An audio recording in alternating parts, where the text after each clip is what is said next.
All right, Rafael, let's get into our power rankings. The biggest surprises from the draft. I have them. They're in some kind of an order, 5 to 1. We'll go through this like we do every single week on Fridays on Locked On NBA. The biggest surprises, number 5 for me, Jared Butler falling. Jared Butler fell all the way to what, 30 with the Jazz? And you said that he is... It wasn't even 30. I was going to say, it was 40. 40 yeah, because they traded that pick. He fell 40 to the Jazz, and you said it's surprising on this live stream. You said it's surprising for a team to get a player at 40 that's going to crack the rotation. What do you think about Jared Butler? I think he's going to crack their rotation. I thought he was a first-round pick. I had him mocked to go to the Knicks. I thought he could have helped there. I'm surprised Philly passed him up. I'm surprised Utah passed him up at 30, but they ended up getting him at 40, which saves them a lot of money. They got a first-round talent and a guy that I think is going to come in and contribute right away on a second-round deal. And now it's up to his agent to at least try to get first-round years guaranteed. But that's a win for Utah. But I was shocked. Well, I say this. On one hand, I was shocked, but on the other hand, I'm not, because I knew that some teams was going to hold the medical against him, even though he was cleared by the NBA. So to see him drop on one, talent-wise, yes, I'm shocked. But based off of, that red flag, then I knew there was a chance that he could slip. But I didn't see 40, though. Yeah, if that's a story, if it's coming out that, he's been cleared by the NBA, that's a little bit of a flag maybe you look at. Number 4, Sharif Cooper. This one maybe should be higher, but Sharif Cooper falling all the way, not even just in the second round, but deep into the second round. What happened to Sharif Cooper? Because it's not like he was Jared Butler where he had that medical red flag. What was the reason for Sharif Cooper falling so far? I wish I knew the answer. He probably could have made more money in college with the NIL. Because, 48, and I think his father is his agent. And not doing I don't think that had anything to do with him falling. But now we're going to see how good his father's negotiation skills are. And I think it's tough if you have an inexperienced agent, negotiating with a general manager, especially when Sharif fell to 48. So that's going to be an interesting battle over the contract. So I want to see what he signs for. But, yeah, I did not see him falling.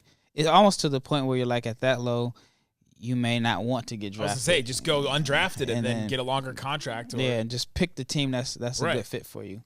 Yeah, that was a super surprise move. But this was a draft full of surprises, right? There was a lot of, I think it went chalk the first 3 picks, and then all of a sudden pick 4 is one that we'll maybe talk about in a little bit. But Josh Primo, number 3 for me of the Spurs. That one was the one that just completely, I think, threw all of us. This is my number 1. Your number 1 most surprising thing. This is my thing. number 1. I didn't see anybody had Primo mocked ahead of 15. At one point, 15 was high. 15 was high. Yeah, it wasn't. And I don't even think that he was a first rounder until after the combine.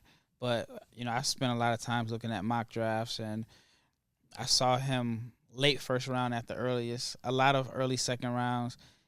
But 12, a lottery pick, and the Spurs have enough wings as is. Yeah, they just drafted one last year. What does he bring to the table? Like, what could they have seen in him? It's like, all right, best case scenario, we take this guy in the lottery. He's going to do what for us? He's 18.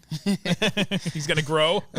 Yeah, he's 18, barely made the legal draft age. There's some upside there. I think that he can be a shooter. I think that he has the ability to attack closeouts. If they had Keldon Johnson, who spent the majority of his rookie year in the G League, I wouldn't be surprised at one bit if they're like, look, this is a potential pick. He's young. We're gonna send him to. I want to call him the Austin Toros, and I used to work in the G League. They were the Austin Toros, but the Austin Spurs. And then the guy, I can't think of his name right now. Toros is a much better name. It definitely I don't like the double name for the same, like the G League team and the. Yeah. No. What's the guy? I can't think of his name. It was an international guy, and I guess I'm supposed to know the international guys. I was going to say, you're the international guy. Samanic. They drafted him. Alan Samanic. No. Luka Samanic. Yeah, Samanic. Yeah. They drafted him ahead of Keldon Johnson, and he hasn't really had an opportunity to play. I don't think the Spurs are going to be afraid to send Primo to Austin for the whole season. We were wondering, going into this offseason, what direction are the Spurs going to go, right? They seem like they have all these kind of young guys that are just are any of them blue chippers? Is Keldon Johnson the one guy? He's on Team USA. Is Team USA. Is he the one guy to build around? Like, who's the guy that they build around? Which direction do they go? Do they try to, bring back DeMar DeRozan and then use that a lot of that cap space they have to bring somebody in to win now? But I think with this pick, if they're going to go this young, like the youngest, I mean, they're taking their time with this rebuild. The pick says so. But for some reason, I still can't see Pop going all in on. Well, what if Pop's not there anymore? Jeff Garcia, Locked On Spurs, been talking about that for weeks. He's like, well, when is Pop going to keep coming back to this team? Pop seems like a guy that's going to coach just forever. He's going to be. Yeah. He seems like I can't see him leaving San Antonio, going somewhere else. But I see Pop thinking like. I don't know. Maybe he has an ego. I don't know. I've never met Pop, but now you're starting to see all the questions. Well, Pop hasn't done anything. Oh yeah. Since Team Kawhi USA left. loses, Team USA is it? So the competitor in Pop probably says, no, I want to show that I can win without Tim Duncan because, like if you have that type of cornerstone, then it covers up a lot of things. And then he was fortunate to have Kawhi right after that. Mm-hmm. So now. Maybe he's going to be motivated to prove that, I can coach. That's just my choice. That doesn't sound familiar at all to any NFL team in the Northeast at all. That whole spiel you just went on, Bill Belichick, Greg Popovich, who finishes their career first? Ooh. Yeah, I know. That's like an impossible question. Gonna have to wheel those guys off.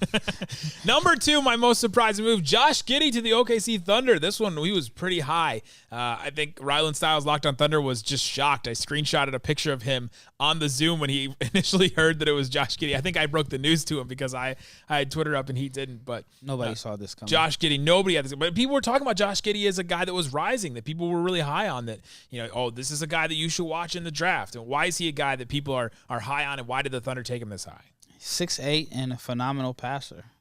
I thought the two best passers in this draft were Sharif Cooper and Josh Giddey, and they're both on the two furthest ends of the spectrum as far as this draft. Going too high and going probably too low. Yeah, I guess that scrimmage or the game against Nigeria and Vegas must have earned him a lot of money. Isn't that crazy? Like, you could have one game in front of a bunch of scouts. It's like a high, profile game, and then all of a sudden, like, people get excited about you and draft you. And he made like a couple $1 million? Like, yeah, but the just thing going is higher that in the draft.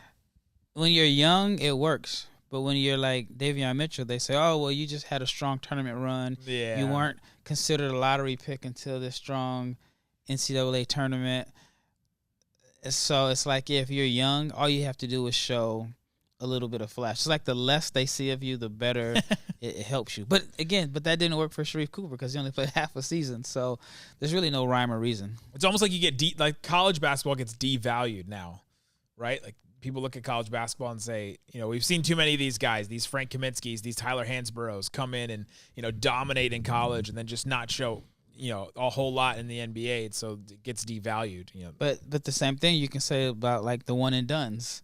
It doesn't have the same conversation because we've seen plenty of guys that were one and dones that were raw and teams selected them on upside and then they didn't pan out. But if you're older and doesn't pan out, it's held against every senior. It's a crapshoot. Why would anyone stake their career on the NBA draft? I don't know. He said looking at Chad Ford out in the lobby, who's made an incredible career on the draft. Last one for me, number 1, Scotty Barnes, my most surprising thing, because it just seemed like Jalen Suggs was the guy. It seemed like he was going to be number 4. I thought we had the top 5 figured out. And Cade Cunningham to Detroit. You had Jalen Green going to the Rockets. You had Evan Mobley going to the Cavs, and then it was going to be Jalen Suggs, and then it was going to be Jonathan Kuminga. And then the Scotty Barnes one, like that one, and the draft was going to start at 6. And now the draft started at 4. At 4 when they took Scotty Barnes. Well, if there was one guy who we thought was going to crack the top 5, it would have been Barnes. So. Which I think Chad Ford, he talked about Scotty Barnes at our lottery live stream that we did. That was the guy. He's like, but watch out for him. Yeah, and I guess we all thought that the top 5 was the same, and I guess one of the guys that everybody projected in the top 5 fell out. But I didn't see Barnes going to the Raptors. I thought it was Suggs. I mean, I think if I'm not mistaken, I've done so many podcast, but I felt like Jalen Suggs and Cade Cunningham were the two that you could write in stone that they're going to these teams. I just knew, like, okay, we know Cade is going to the Pistons. 2 and 3 were flip-flopping, but I felt like it was literally a lock that Jalen Suggs would go to 4 to Toronto, considering that, what Kyle Lowry expected to leave, and you thought, okay, well, they're going to draft a point guard. They did. They just must assume that Scotty Barnes is a point guard. Their point guard. Yep. Or they're just tanking even farther, right? They're like, all right, well, we're going for Chet Holmgren in a couple years. Like, yeah. There you go. Rafael Barlowe, Barlowe 500 on Twitter. You can go follow him. Follow the Locked On NBA Draft Podcast, Draft Junkies on YouTube in the podcast as well. He's done great stuff for us. The live NBA Draft show was awesome. It was incredible to have it here in the studio. It was great. I'm Nick Angstadt, Locked On Mavericks. Guys, thanks so much for listening to Locked On NBA. Boom.